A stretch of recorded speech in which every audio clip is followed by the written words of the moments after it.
Tony, I guess it's 0-0 at half-time of this tie. How do you think your side is placed heading into the second leg? As good as we were before the game. Same position as we were before, and everything's to play for. What do you take out of tonight? I think this is the 5th time now you've seen the Knicks, if we include the pre-season game.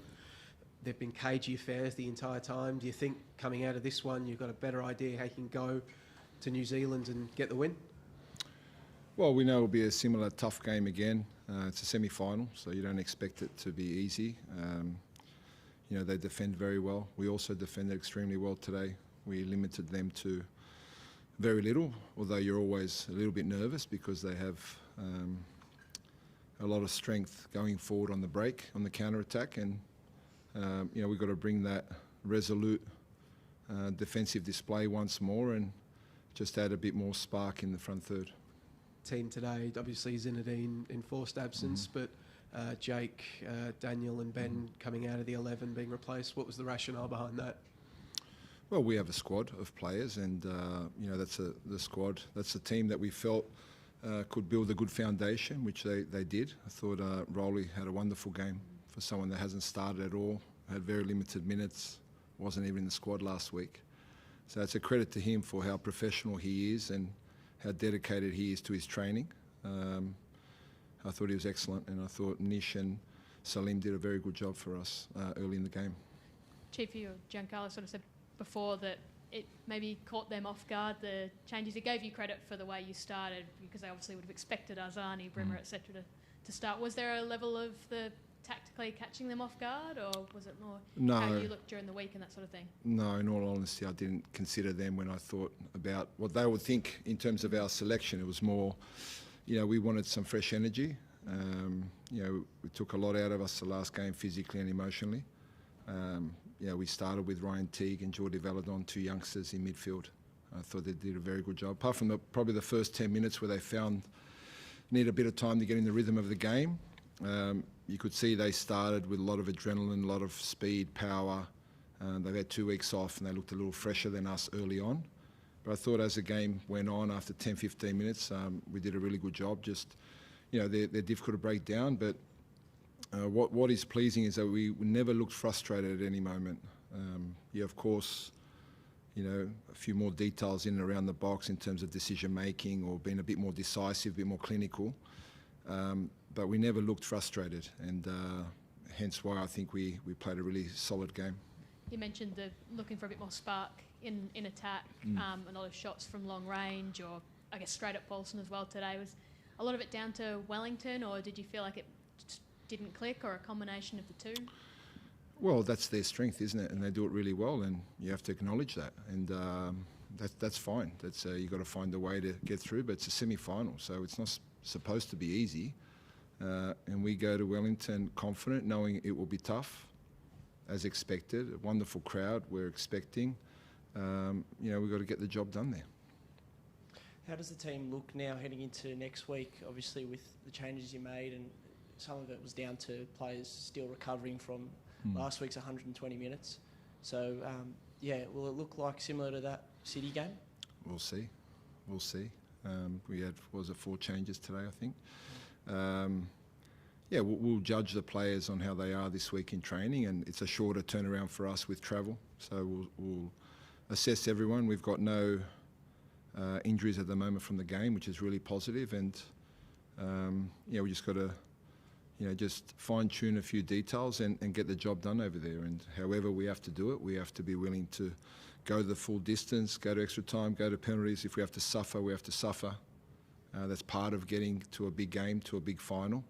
And just, I know that we will get in those positions again around the front third. You know, and I'm confident that we can make some of those count. There was a moment there just before half-time. There was that foul given, but you were more worried about Roderick Miranda. He was a little bit sleeping, perhaps, and you weren't happy with him. What was that about? With Roddy? No, it wasn't with Roddy. No. Yeah. What was the action? Sorry. Just there was a ball that went into the box, and you know, it looked like Miranda was a little bit just off the pace a little bit, but like that just shows how important it is against the Phoenix. You can't be off your game at all, and you know that's a big focus.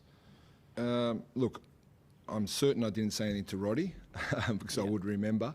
But no, they were excellent. They were really focused, our defenders, and Costa's having a wonderful year. Zawada off the bench, they've got Old, with a lot of speed, power with his left foot. Crave's a very good player.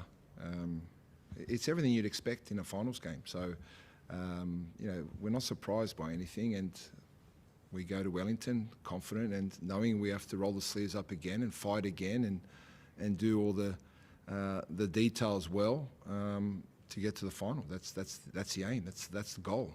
However you got to do it, you got to do it. Tony, the Phoenix have feasted in transition this season, but it looked like very early on you were very focused on putting the clamps down on that. Has that been the focus coming into this week, and will it remain the focus heading into a hostile environment in Wellington? Yeah, I thought we did a very good job at that, restricting them to have a lot of time and space on the ball, and it takes a lot physically to do that, but we're able, which is most important. We didn't do that well in that last game we played in Wellington. The game was very open, and we got caught a few times in transition in Wellington. We tidied that up tonight. We'll have to do that again, and like I said, and just add the calmness. We had a lot of calmness on the ball, and I thought a lot of composure and understanding the game and understanding the opponent, how they play. And there were some moments that we could have done slightly better in and around the box, but it's all to play for, and we go home happy with no injuries. We're looking forward to a big challenge, and we should be excited by this opportunity. What's preparing for these games been like for you as a coach, Tony? Because you've gone from a scenario wherein it's been single-legged affairs, Australia Cup, A-League men all season. Now you've got 2 games in a row that you've got to prepare for and plan back-to-back. What's that like for you as a coach? How do you approach it? Look, it is different. Of course it's different, but I thought we handled that very well as a group. We've still got work to do for the second leg, so we've got to go there and play an opponent in 6 days' time. So the turnaround's quick. You're facing the same players. We've faced them so many times this year, and it'll go down to just details. And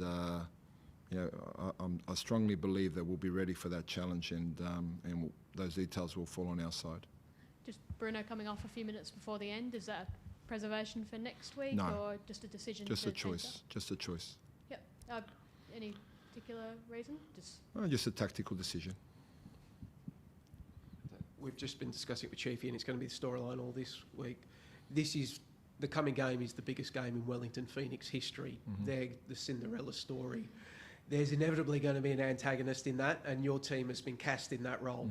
How do you approach that? Do you tell the players to ignore it? Do you tell the players to embrace it? How do you approach, in the eyes of the neutral, being the bad guy next week? It's beautiful. I feel very humbled and privileged that me as a coach, my staff and players, we get to do what we love doing. And credit to Wellington to have a big crowd. They deserve it. They've had a wonderful season.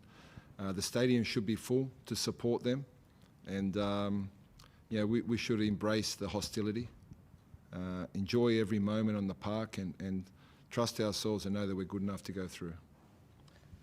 Bruno hasn't scored since, I think, early April 4. It's a long time, but obviously, you think he'll be firing and pumped up, even despite that, that run of no goals. He'll be ready. Beautiful. And just the crowd there, playing in front of them. The last time it was that Finn Sermon goal in the last few moments, but yeah, you feel like the own crowd. Goal. It was an own goal the last game. Yeah, I think it was an own goal. Yeah, it was close. Yeah. Yeah. Anyway, just from today, any injuries or anything? No, as I mentioned earlier, I said there were no injuries from today, which is really pleasing, and we have a fit squad that I'm sure when I see them tomorrow, they'll be sore, as you expect from a tough match, tough opponent, semi-final, but I'm sure there'll be an excited group of players tomorrow when I see them. Thanks, Tony. Thank you. Good night.